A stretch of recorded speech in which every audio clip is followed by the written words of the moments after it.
Hello there, ladies and gents. You are very welcome back to Marky's Herps. My name is Mark. In this video, I am going to be talking about my main man, Brazen. Again, there will be photos and video running up there in the corner.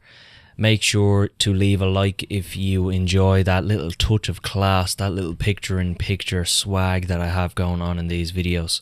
I think it adds a nice professional touch. Basically, Brazen is probably a late 2013 hatchling. He is a Great Basin gopher snake, Pituophis catenifer deserticola, I think is the Latin name.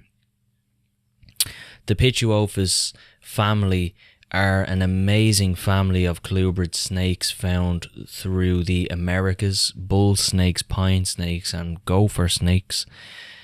I picked Brazen up at Reptile Haven, Old Ben down there. I bought him off and it seems like everyone that's serious in snakes has a Pituophis story almost. He himself got started in breeding through Pituophis.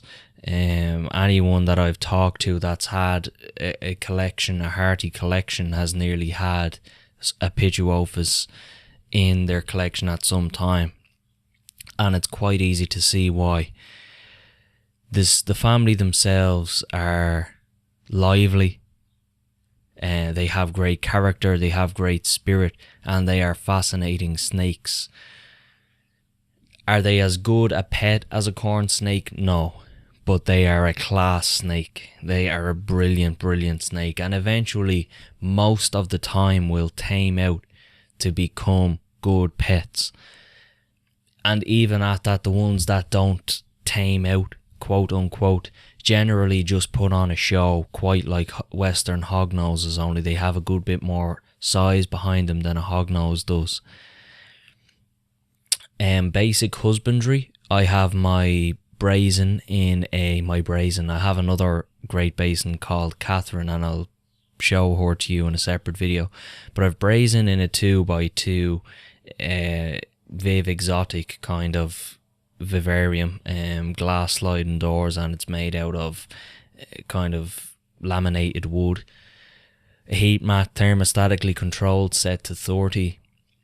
It agrees with him brilliantly. He's on Aspen at the moment with a water bowl and a little bit of cork bark and a hide in there.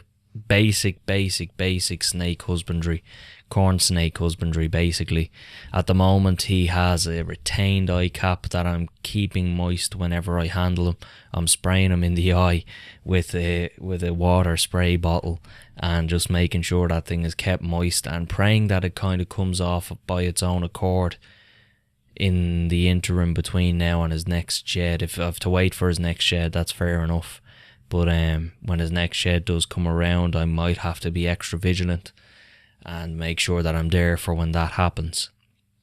He's eating fluffy mice at the moment, mice of around 12 grams as I weighed one there, and he is absolutely insatiable hunger wise. I fed him, especially coming into the summer, both coming into the summer and the fact that he's coming into adolescence. I think his metabolism must be speeding up, because I fed him one of those big mice and then like 2 days later he's on the hunt again. I left him another 2 days, and when I went to put my hand in, he turned around to bite me. So 4 days after a big feed, he's looking for another feed. I fed him 2 days ago now. That was about a week ago. 2 days ago then I fed him, and now he's back on the hunt again a little bit. So I don't know whether they hit a curve, a growth exponential curve, and it's like they go into fucking frenzy mode. As far as I know, that tends to be how they do grow. I remember Ben saying to me, like, as soon as you get him started on bigger mice, he will fucking fly up the old size chain, for the want of a better expression. Handling is always fun. Always fun. If you want a fun handling experience with a snake, Pituophis species, you're not going to get any more fun. I remember I was in there in Reptile Haven. They have an albino gopher, and I had it out of the Viv, and it was hissing and tail rattling like a fucking psychopath. Very strong snake as well, so that adds to the allure of keeping them. If you research into the defensive behaviours, you do realise then that it's just show, as opposed to a king snake that will bite you out of feed response. There's no arguing with feed response, that's the thing. Nothing against Lampropeltis or the king snake genus, but our family, or genus even, I think, yeah, genus. Nothing against them, but the Pituophis seem more intelligent. The Pituophis, I've never had a bite off mine yet, but by God, they've hissed and tail rattled and given me all kinds of shows. They have a great feeding response when there's food around, but it just feels like they've that little extra bit going on in their head that they know the difference. They know, it's like they know the difference between human and food a little bit more definitely than a king snake would. And again, that's nothing against king snakes, fabulous snakes, both in looks and temperament. But the Pituophis seem a little bit more intelligent. That's just my personal observation, obviously. That's Brazen. Again, husbandry is almost the exact same as a corn snake.